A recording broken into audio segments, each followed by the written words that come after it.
Hey everybody. So it's definitely been a minute since I've uploaded anything, and I've been trying to catch up on a lot of newer content that's been coming out. And originally I was gonna actually do a review for The Conjuring 3, The Devil Made Me Do It, but I was surprised to see that the entire Conjuring Universe is actually on HBO Max, and there was a couple that I hadn't seen.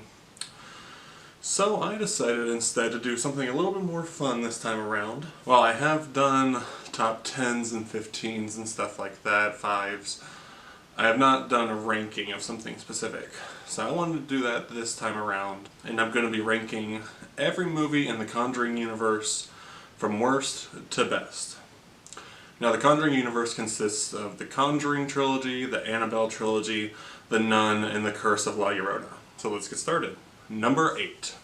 The Curse of La Llorona. Coming in last place at number 8 is The Curse of La Llorona. This movie fails in just about every aspect it can.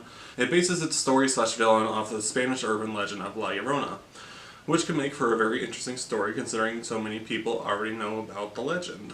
However, an incredibly sloppy script, bad direction, stupid characters, and mediocre acting bogs down the movie. Linda Cardellini and Raymond Cruz try their best, but both have shown that they are far more capable actors in different projects. The movie has an over-reliance on jump scares, which takes away any real atmosphere or tension that could have been interesting, and it ends up becoming just incredibly predictable and uninspired. Also, the choice for the setting to be in LA instead of Mexico, Venezuela, or any Latin American country seemed to be a huge missed opportunity.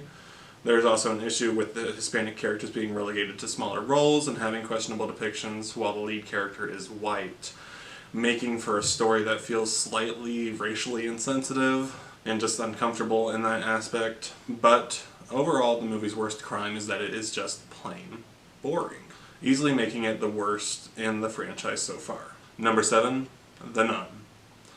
The highest grossing movie out of the franchise, The Nun improves upon La Llorona in having a more interesting setting and a visually more frightening villain. Damian Bashir, which I apologize if I pronounced that name wrong, and Tessa Farmiga give some decent performances, and director Corin Hardy is able to capture some of the needed atmosphere. However, this movie suffers from the same problem of over-relying on predictable jump scares and having a script that doesn't really make any sense by the end of it. The movie is ultimately disappointing because it could have been potentially great with its setting and villain, but the writing and direction make for an uninteresting and scareless story, with the exception of one creative scene in which a character is buried alive. Number 6, Annabelle. The first spin-off in the franchise, Annabelle takes the real-life concept of a haunted Raggedy Ann doll and puts its own spin on it. As a common trend in this video so far, this movie suffers from bad writing and direction, but does have a more solid start than the other movies. Satanic home invaders summon a demon to possess one of the main character's dolls, and of course the hijinks ensue after that. The movie actually has a few moments that I found genuinely creepy. There was a couple shots that I found that worked really well, which is why I've placed it higher than the others, but it also has the least interesting lead characters and actors in the franchise so far.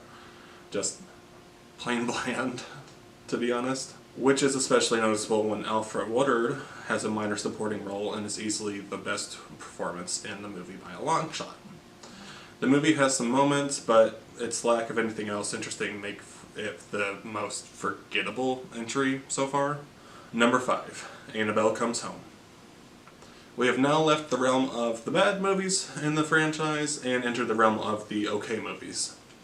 Annabelle Comes Home is the third entry in its titular trilogy. The movie benefits from its more contained concept and direction, taking place over the span of one night. Ed and Lorraine's daughter Judy, her babysitter, and the babysitter's friend are trapped in the Warrens' house when Annabelle is accidentally let loose in the room of the Warrens' haunted artifact collection. The movie also has a lighter tone that works really well, letting the story have a sense of humor and some fun with itself. The performances are also very solid across the board from the three leads, helped by the welcome effort to actually develop each character, making them more sympathetic. The movie's biggest problem is that it unfortunately isn't really scary. The concept of Annabelle leading possibly dozens of other evil spirits in one house sounds amazing, but the movie doesn't lean into that, and it feels like it runs out of its steam pretty quickly. There's definitely a better effort put into the writing this time around, but the lack of scares does detract from it mainly being a horror movie for me. Number 4. The Conjuring. The Devil Made Me Do It. The most recent release and the third entry in the Conjuring Trilogy, The Conjuring, The Devil Made Me Do It changes up its formula by starting the movie with an exorcism. Ed and Lorraine gradually find out that that presence wasn't banished and that this case is different from any of the others they've seen before. Director Michael Chaves proves himself as a much more competent director this time around in comparison to his previous effort of La Llorona, with a much better focus and story. Vera Farmiga and Patrick Wilson consistently give the strongest performances in the franchise as the Warrens, automatically benefiting the movie when they're on screen. The movie does, however, have a noticeable lack in quality due to James Wan stepping away from directing. While, like I said, Chaves does much better than his first effort, but he still pales in comparison to the precision and confidence in Wan's direction. Several scenes seem to mimic Wan's direction, specifically his tracking shots, making the difference in direction more noticeable. The scares are also improved in this, especially in its first 30 minutes, utilizing its concept to a decent degree.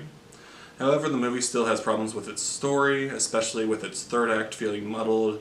While I do appreciate the different structure for the story, it doesn't work nearly as well as the previous two movies, which makes it lose some of its steam along the way.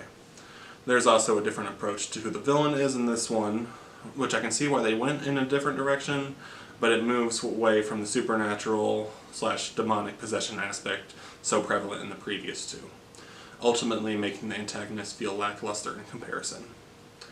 This is definitely the middle-of-the-road movie of the franchise, not as good as the other entries, but still solid. Number 3.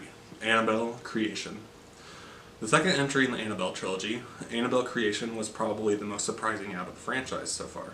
Directed by David F. Sandberg, this prequel shows a much better focus in its direction. While the continuity with the first movie does feel a little confusing, the movie proves that no one will care because it's considerably better than its first entry. A couple welcomes a group of displaced orphans into their homes and they become the focus of Annabelle's evil. The movie is much more creative in its scares and takes time to actually build its atmosphere properly.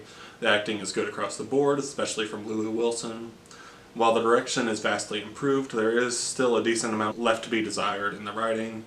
The movie still has the same problem as the other Annabelle movies seem to have in that they can't really make the doll itself scary, and any motivation for its actions are kind of confusing.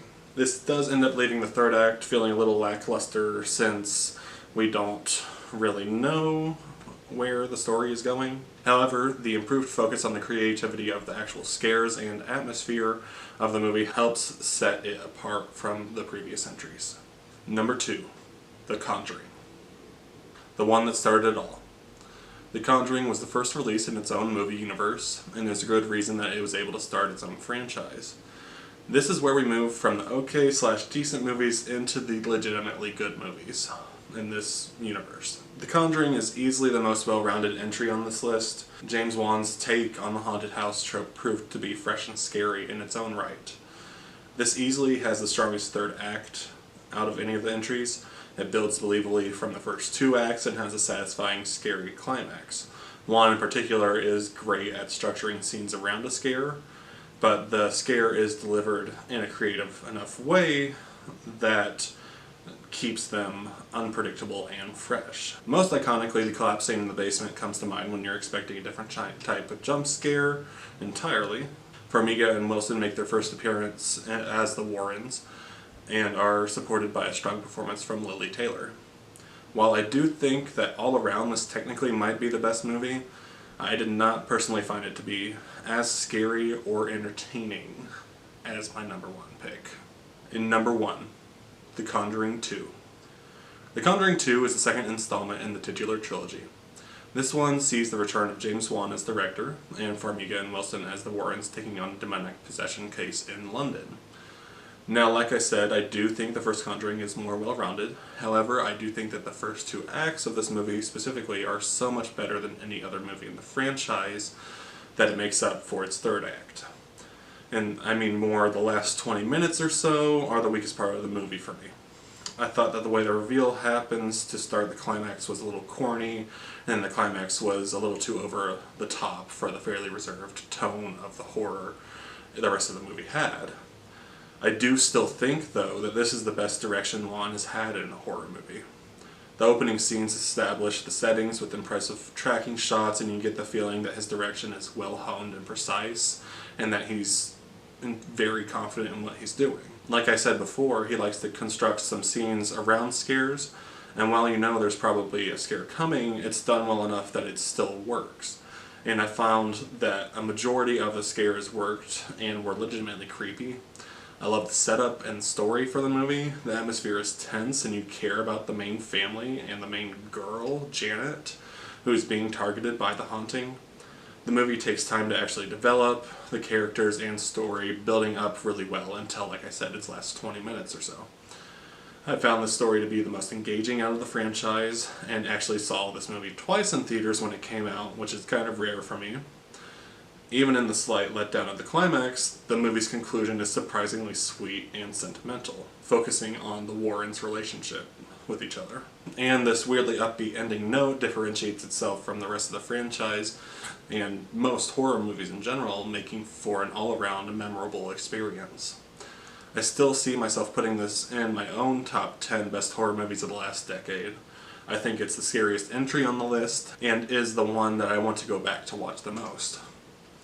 And that's why I think The Conjuring 2 is the best movie of the Conjuring universe. Now, what did you guys think of my ranking? Do you agree with it? Do you disagree with it?